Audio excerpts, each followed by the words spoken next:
Hey friends, I have a couple of pumpkin carving kits that I got on Manager Special from Kroger when we still had a Kroger around here. And I've got a couple of pumpkins. It's getting dark, but that's okay because the pumpkin carving's not really the focus of this video. It's what we're gonna do with the guts after.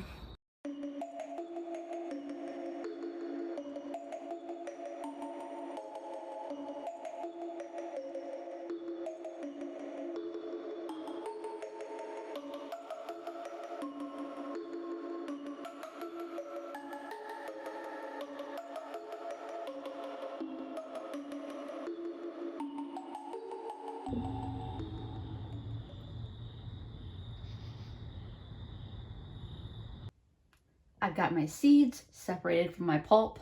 Is it pulp? Is pulp the right word? My guts. I got my seeds and my guts separated. I'm gonna boil these in salt water for like 10 minutes. You can skip this step. All right, these have been boiling for a little bit, so I'm gonna go ahead and drain them in a colander.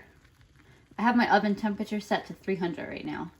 So if you look up instructions for roasting pumpkin seeds, you're gonna see a lot of variations. Some are gonna have you set your oven to 250. Some are gonna tell you don't boil them. Some are gonna tell you absolutely boil them.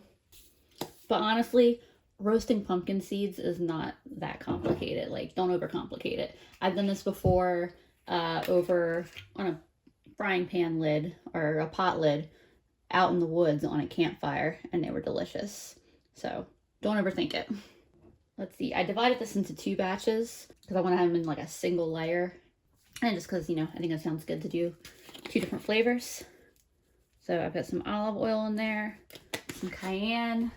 I think we'll do a little black pepper and garlic.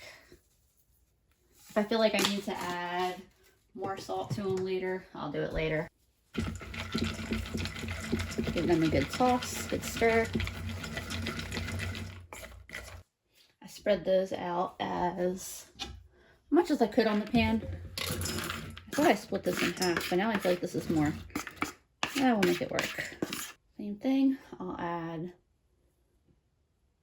just a little splash of olive oil. And then for this one, I've got this pumpkin pie. Bleh. I got this pumpkin pie spice from my cabinet. I think I'll try some of that. Maybe when these are almost done, I'll throw some little bit of brown sugar on them. I don't know. We'll see. Here's what they look like on the pan. Like I said, you want them as spread out as possible. This may probably do a better job with this, but that's all right. I'll take them out intermittently and give them a little shake. This is less effective. This is a little more crowded than you want, but we're gonna go with the flow. I'm starting them in the oven for 20, and then I'm gonna give them a shake. Probably put them in for another 20 or so. Really, they're just, you know, when they're golden brown and crispy enough, then they're done. So my pumpkin seeds are just about done roasting. I dumped my pumpkin guts here onto a cutting board, and I'm just roughly chopping them real quick because they're kind of chunky and stringy, and I just want to break them down a little bit. You know, normally you wouldn't use the insides of a carving pumpkin for baked items. Normally you would just, you know, toss or compost this stuff. And if you were making like a pumpkin pie, you wouldn't want to use this stuff. You'd want to use a pie pumpkin or, you know, something like that. But for the little pumpkin muffins that we're gonna make, this should do just fine. Here's the first pan of pumpkin seeds. They've dried out, they turned a golden brown color. You could roast them a little more, but I'm fine with how they are right now. I'm gonna let the other pan keep roasting for a little bit. So for my pumpkin muffins or pumpkin cupcakes, whatever you'd like to call them, I'm really just using a standard pumpkin bread recipe. And I know I'm just kind of mixing around, you know, the terms cupcake and bread, but I mean, honestly, when you're adding 3 cups of sugar to a bread recipe, it might as well be a cupcake or a muffin, you know? This bowl back here is 3.5 cups of flour, 2 teaspoons of baking soda, a teaspoon and a half of salt, and a couple teaspoons each of cinnamon and nutmeg. And then I also added a couple dashes of ginger in there as well. Really, on the spices, that's really where you have a lot of room to be flexible and creative. So to start off, I've got a large mixing bowl here, and I'm gonna add 2 cups of my pumpkin guts. I'm adding 4 eggs.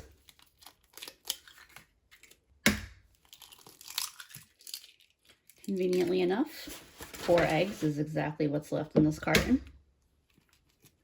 Ah.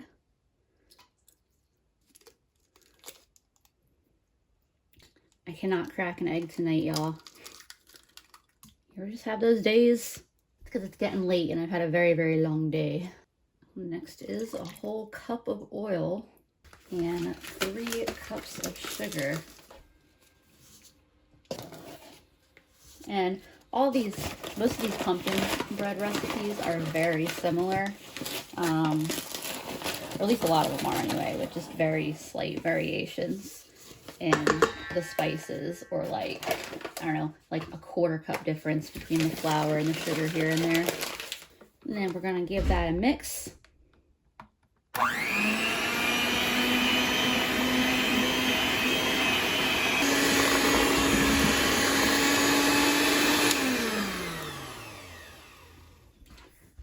Now I'm mixing my dry ingredients in. Here's my dough ready to go into my cupcake tin. It may or may not look particularly appetizing to you, but that's okay because it's going to look a lot better when it's cooked up. I made apple muffins the other day and with apple chunks in it, and the dough looked absolutely disgusting, but man, it made some good and beautiful looking muffins when it was done. I got these little candy corn liners. Right, these are going in the oven at 350 degrees, and I'm gonna check them in like 23 minutes. I was gonna put these in a jar, but I have a crazy amount of jars in use right now between my fridge and freezer. But these will just go in there with a lid stored on them, and we will enjoy snacking on them. So my one big poor decision was that I had a lot of extra batter and I didn't want to get another tin out, and so I overfilled them. And so, you know, instead of having something that's nice and easy to clean, I'm going to be scrubbing these pans, but that was my fault. Beyond the weird little tops, it's a nice little cupcake muffin, whatever have you. Not bad. Pumpkin is not my favorite, but that is pretty good. Let my other taste tester have his opinion heard. I like it. It's so hot, but yeah. Say it's a good reuse of pumpkin guts. Oh, for sure. Here's my little pumpkin cupcakes the next morning after they've had some time to cool down. My mom had one this morning, and she's the pumpkin lover, and she gave it her seal of approval. Just remember that these are going to be a little bit different from the type of muffins that you used with canned pumpkin, or the type of bread that you used with canned pumpkin. The texture is going to be a little bit different, and they're going to have a little bit more of that natural pumpkin flavor. But I just wanted to show y'all that if you want to, you can do something with those pumpkin guts. Anyway, however you decide to carve your pumpkins and whatever you decide to do with the guts, I hope that if you are celebrating Halloween, that you have a wonderful, fun, and safe time. See y'all next time. These bangs are giving me serious, like, 4th grade Lisa vibes, and let's just say it was not a look. I am not a bang person, but that's okay.